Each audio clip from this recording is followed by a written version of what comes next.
it is heartbreaking to listen to her talk about this issue because it really cuts to her core because she has seen so much. She is also good friends with Rania Khalek, and Rania is going through hell right now on earth, literally going through hell on earth in Beirut. Yeah. And here is, yes, Abby is a heroine. That's a very good way to describe her.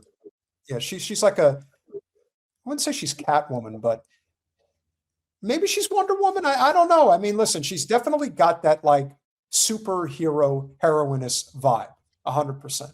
Yeah, I'm worried about Rania too. I'm worried about Rania. I'm worried about Laith. Yeah. I know Laith Roof, who I've never met, but I like him a lot. And I mean, and if I'm Rania, I am really concerned now because now that you see this supposed ceasefire already breaking and Ziohel coming out saying, "Oh, we're not listening to anything you say regarding Lebanon." No, now Abby's not on heroin. She is a heroine. Jesus. You know that some people just don't know the difference between ending with an E and without an E. There's a difference. But if Rania has not taken refuge somewhere, I hope no, that she's already moved like around. Like, it's very. But I did want to tell people something on a slightly positive note. That if you guys did not watch our guest a couple weeks ago, Mohammed Al-Turk, the young Palestinian man in Gaza that we interviewed, who's a university student, he graduated. And he sent us, he's so cute. He sent us his transcript. Oh, and well, because it was this, like, it all comes in this one thing, like, whatever. And he has really good grades. And I felt really proud of that. And I thought that's really cool. And what a testament to him and to just Palestinian resilience. You know, like he just graduated from college in the middle of a Holocaust.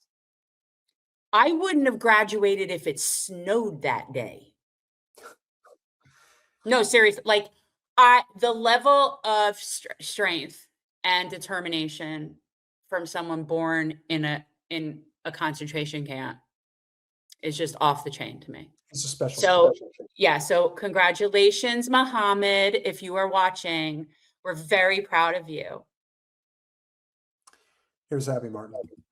This rogue, apartheid, genocidal, maniac, serial killing, pathologically lying state, isolated, shame anyone who goes there. Academics, celebrities, politicians, and they've been exposed for what they are. And Zionism's on its last leg. It only exists by the weight of its propaganda, and that propaganda has collapsed. And it's not just that it's collapsed. And this is the one part that I think Abby is missing, that I think a lot of people are missing, is that the money factor is significant. There's a lot of people out there. I mean, think about it. Think about, Jen, how many different content creators we have seen with their hands out. Oh, you want to get $7,000 to do a post that might gain enough traction? We've seen them all. And we know the ones that have moved away from it, that don't need it, or were never interested in it in the first place, or understood exactly what was going on. And it isn't just people on the right. It's all over the place. You are correct. Not only do Palestinians value education, Palestinians have the highest literacy rate in the world. Yeah. Yeah. Or as David Hunter points out, Mohammed was a great guest on Punch Up Pod last night. Yes, he was. I watched it. We watched it this morning. I could not be up that late. Entirely. The world sees Israel for what it is, and it can't last for long in its current state. You cannot expect change in a society this far gone. It is full-throated fascist. And that's why they act the way they do, with full, total impunity, because they have no humanity left. This is a society so far gone with protection of a military empire, with hatred in their hearts. And we're seeing essentially the Fourth Reich today, marching. I want you to really quick explain the evolution since the first Intifada in terms of the population of Israel and how much that has changed since 1987 and how it has become more and more fascist extremist over the past 3-4 decades. Oh, yeah, for sure. Well, I mean, look, we've seen it in a lot of countries. We saw it here. We've seen it in Argentina. We see it in Hungary. Like this sort of there was this right wing fascist bubbling going on, and yeah, Ziohel did used to have a much more moderate populace than they do right now. And what happened over years, over like I'd say 20 or so years, is the more normal minded, reasonable people left because they didn't want their kids or serving in the military. They were not on board with what was going on there in terms of the increasing apartheid regime and the oppression of the people. So there were at once more moderate Israeli people, but there haven't been in a long time, which is why, like, if you had done that poll that says 80 or 90% of the people there support the Holocaust in Gaza, if you had done that poll 30 years ago, you wouldn't have gotten that. You wouldn't have gotten that. But now, yeah, they're gone. They're now it's a rabid animal that has to be put down. Forward, and there's no allied forces coming to save us. The Israeli Knesset just passed a law allowing the execution of Palestinian prisoners, but not Israelis. This is the true face of apartheid Israel. But this is nothing new. I saw this firsthand when I was in Israel back in 2016. Full-throated fascism. You can't deal with these people. There's no need to try. There's no need to talk to them. There's only one way, like, I would carpet bomb them.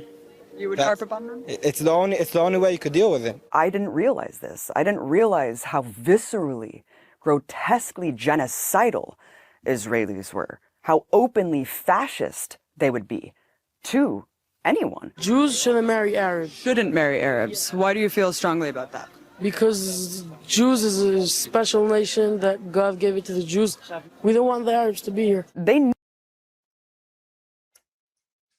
And that's not an old, that's a kid. That's a, maybe his early teens. Yes. But as you've often pointed out, this is the type of rhetoric that is embedded in their brain from the time that they can comprehend words. Yes.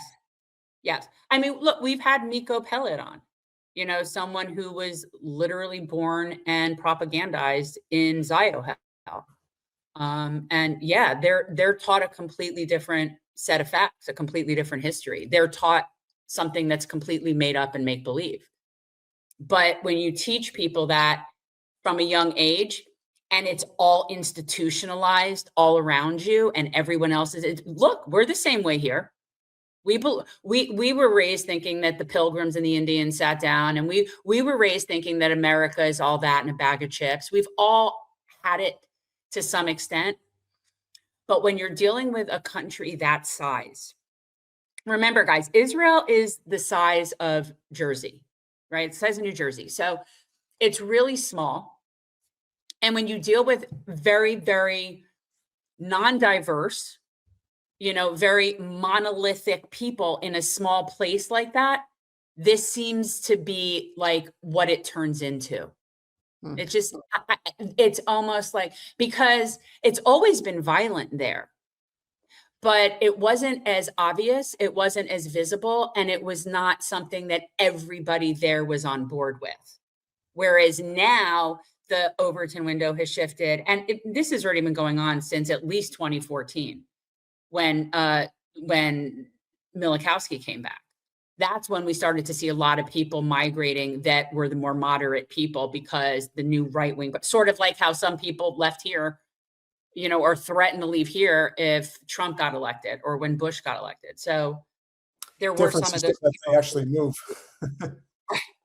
Knew that they were on camera. That's what's so alarming to me too. I wasn't trying to hide. I wasn't doing gotcha journalism. I was going up with a camera and saying, generally, what do you think about the situation? I think Israelis have to take over, and they have to kick them away. I was so horrified and alarmed at the genocidal rhetoric that was being espoused. Every single person, for every generation, every walk of life, they wanted ethnic cleansing. They said we should nuke them. One little girl laughing, we should kill all Arabs. kill all Arabs. We need Can to we kill go the back Arabs.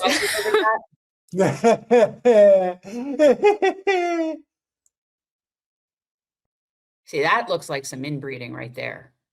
Oh, sure. Well, that's alcohol. That's alcohol fetal Let it syndrome. finish and then see if you can go back and pause it over Gavir posing over hogtied prisoners, wherever that was.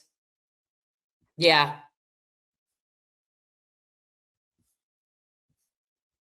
Yeah, that's his room. That guy's Like, Heinrich Himmler. He's Joseph Goebbels. He's Reinhard Heinrich. That's who he is. meanwhile, it looks like his girlfriend got killed. Oh, yeah. See, that's been confirmed. Oh, so his mistress has been killed. So Yeah. there's that. His barely legal looking mistress. He is so disgusting. He is. He's the worst of them all. He is. Talk about a guy who definitely. Jen, where's your graphic? I mean, you want to talk about a dude who's definitely got a little. He's got a pencil dick or a little ween. You think we have to understand small dick energy? Probably. Oh, Gavir definitely has. He is nothing but small dick energy. Nothing. Yeah. Well, No.